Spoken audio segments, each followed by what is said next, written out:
근데 지금 오늘 비상민생경제회의를 주재하면서 어떻게 보면 서민들 그리고 이제 취약계층을 향한 네. 위한 그런 대책을 강구하라고 지시를 내렸는데 지금까지 윤석열 정부가 좀 보여준 대책 이런 게 이제 서민들을 위해서 중산층을 위한 그 대책이 좀 나오고 있나요? 어떻습니까? 이제 앞으로 나오겠다는 앞으로 나오겠다. 앞으로 아직 알 수 없다. 준비하겠다는 거잖아요. 네. 이미 뭐 아까 말씀드린 그 몇 가지 내용들은 오늘 발표된 게 있어요. 아까 네, 말씀 네. 것처럼 변동 고정금리를 갖다 변동금리를 고정금리로 바꾸고 일부 뭐 내용들 갖다가 세게 네. 대출 상환 독촉하지 않겠다는 거 포함해서 몇 가지 뭐 청년들을 위해서 그런 어떤 금리 조정할 수 있는 여지가 있는 것 그리고 뭐 새로운 어떤 뭐라 할까요? 뭐 새로운 새 출발 기금 뭐 이런 것들 걸 새로 뭐 만들어 가지고 네.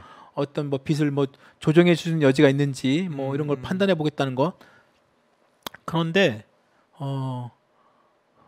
제대로 된 어떤 그 쉽게 말하면 향후에 이런 가계 그다음에 자영업자 중소기업의 어떤 이런 부채 폭탄이 터졌을 때 네. 그다음에 그런 경제 위기 상황에서 어떻게 대응하는 이런 그 쉽게 말하면 그 대책 방안 지금 잘 안 보여요. 안 보인다. 네.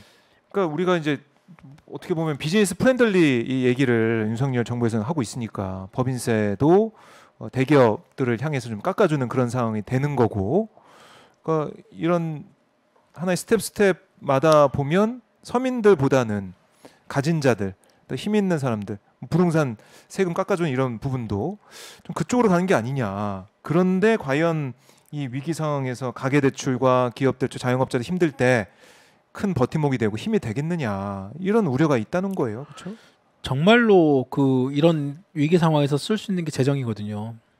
재정이 어느 정도 그나마 탄탄한 게 그나마 그 우리나라 GDP 대비 국가 부채가 다른 국가에 비해서 그나마 양호한 게 그나마 지금 현재 낮다고 하는데 네. 이번에 무슨 기획 재정 전략 회의에서 그것마저도 이제 긴축으로 하겠다고 발표를 했거든요. 재정 긴축도 이번에 하겠다고 이제 발표를 또 했어요. 네. 그렇게 되면 지금 말씀하신 것처럼 세금은 깎아줘요. 그 세금 감면 혜택은 대부분의 혜택은 부자들, 대기업들. 이번에 뭐 그 법인세 인하도 사실상의 7, 80개 특정 대기업 상위 7, 80개밖에 안 되는 특정 대기업의 네. 수조 원에 달하는 세금 혜택만 될 뿐이지 다른 일반 중소기업들한테 거의 되는 게 없잖아요. 네. 그리고 다른 어떤 부동산 관련된 여러 세제 관련 그 완화해 주는 것도 다 나름대로 집을 갖고 더더군다나 다주택자 아니면 갭 투자한 사람들 충분히 그런 사람들 물론 뭐 그 와중에 갭 투자해 가지고 뭐 연끌해 가지고 막 빚내서 투자한 그런 부동산 투자한 사람들도 있겠습니다만 나름대로 부동산을 다 한 채, 두 채, 몇 채씩 갖고 있는 사람들은 다 부자들이잖아요. 그렇죠. 그 사람들이 세금을 훨씬 더 깎아주고 그 사람들한테 하여금 어떤 그런 걷어들여야 될 세금마저도 다 깎아주는 상황에서 그러면 그만큼 재정이 더 줄어들거나 약화되겠죠. 네, 쓸 돈이 없어지는 거죠. 그럼요. 그러니까 재정은 이미 긴축하기로 했고 네. 더더군다나 더 우리가 걷어와야 될 세금은 더 줄게 돼 있고 그런데 정작 세금을 많이 내는 다수의 중소기업이나 다수의 많은 그 직장인들이나 이런 네. 분들한테는 세제 혜택 이런 분들 크게 없죠. 더더 임금도 줄어요. 물가는 오르면 상대적으로 실질 임금도 줄어. 네. 근데 또 세금은 꼬박꼬박 내야 돼. 그래서 이번에 뭐 소득세 구간을 또 조정한다는 얘기가 나왔어요. 네. 그래서 뭐 이번에 대책에서 이런 비판이 계속 나오니까 그러면 직장인들한테 지금 세금을 좀 소득세를 좀 낮출 수 있는 방안을 연구해봐라. 그래서 기재부에서 검토를 하고 있어요. 소득세 구간 지금 박 기자나 저나 내는 어떤 소득세 구간을 저는 뭐 큰 차이가 없겠습니다만 네. 좀 이거 구간을 갖다가 좀 더 조정을 해가지고 지금 내는 소득세를 좀 덜 내게 해주라. 뭐 이런 지금 준비를 하고 있나 봐요. 그러면 그 소득세 그거 좋을 수 있습니다. 만약에 소득세를 좀 더 덜 내게 하면 세금 부담 좀 줄여주니까 네, 네. 일반 중산층들, 직장인들 서민들, 포함해서. 직장인들 포함해가지고 소득세 좀 줄여주면 그나마 어떤 그런 물가 상승에 대한 어떤 그 실질 임금이 줄어든 거에 대한 어떤 그 뭐 상쇄되는 부분이 있을 수 있죠. 네. 근데 그 금액이 과연 얼마나 될 것인가? 그게 크게 높지는 않을 것이다. 그리고 뭐 정부에서는 뭐 여러 가지 뭐 세액공제 뭐 그런 소득 영화 공제 관람료를 문화생활 좀 그 뭐 식비 공제해주고 포함해준다 말은 이렇게 했는데 실질적으로 그걸 나중에 계산기 말 연말에 해보잖아요. 네. 얼마 안 됩니다. 얼마 안 돼요. 끼키야 뭐 몇만 원도 안 될 겁니다. 연으로 따져서 몇만 원밖에 안 된다는 얘기는 물론 뭐 그거라도 어디야 뭐 이렇게 하는 분이 있을 수 있습니다만 다른 상대적으로 부유층에 대한 감세에 비하면 네. 너무 적죠. 너무 그래서 국민들이 그래서 허탈한 거예요. 네. 그래서 제가 이번에 이런 여러 가지 준비하면서 예. 어떤 분이 이런 되게 재밌는 글귀를 그래요. 그 올려주셨더라고요. 되게 그래서 예. 제가 한번 적어왔는데 한번 읽어드릴게요. 네. 올해 많은 경험을 합니다. 역사상 최초로 레임덕 없는 대통령, 역사상 최초로 취임덕 있던 대통령, 레임덕 없는 대통령, 취임덕 있는 대통령.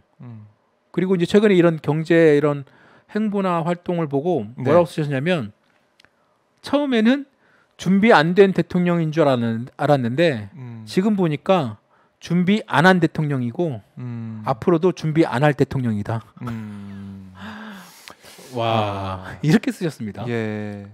정말 그게 그런 민심이 이제 지지율에 반영이 돼가지고 30%대 이제 지지율이 각종 여론조사마다 쭉 이제 나오고 있는 건데 오늘 또 발표됐잖아요. 오늘도 MBS 조사를 보면은 거기도 30% 이하로 떨어졌더라고요. 네, 33% 부정이 53%. MBS에서 33%면 네. 갤럽과 함께 되게 보수적인 어떤 그렇죠. 그 여론조사잖아요. 예. 거기서 긍정이 33% 지지 33%면 엄청나게 낮은 겁니다. 지금 네. 정말 부정적인 평가한 이유를 보니까 독단적이고 일방적이어서가 30%로 가장 많았고 그렇죠. 경험과 능력이 부족해서가 28%로 뒤를 이었어요. 맞아요. 그러니까 이걸 다 예. 국민들이 알고 있는 거죠. 보고 경험과 계신다. 능력이 없다는 것을 예. 처음 해봐서 대통령 처음 해봤어. 없죠 경험이. 처음 해봤어. 대통령 처음이다. 그러니까 본인이 이렇게 얘기를 했으니까. 정말. 네. 그러니까 이 독자분처럼 처음에는 준비 안 된 대통령인 줄 알았는데 네. 지금 보니까 준비 안 한 대통령이고 앞으로도 준비 안 할 대통령이다. 그래요. 그 말에 이제 다 녹아 있는 것 같고요. 정말 이 말에 다 녹아 있는 것 같습니다. 촌철살인 같습니다. 예, 이 여론조사 제가 언급해드린 것은 엠브레인 퍼블릭, 케이스텐 리서치, 코리아 리서치, 한국 리서치가 지난 11일부터 사흘간 만 18세 이상 남녀 1,001명을 대상으로 진행한 전국 지표조사를 한 거예요. 그리고 표본 오차가 95% 신뢰 수준에서 플러스 마이너스 3.1% 포인트고 국내 통신 3사가 제공하는 휴대전화 가상번호 100%를 이용한 전화 면접이었고요. 응답률이 14.4%. 자세한 내용은 중앙선거여론조사 심의위원회 홈페이지를 참조하시면 되겠습니다. 전화 면접 100%면 뭐 그 돈에 응답률 14%고 네.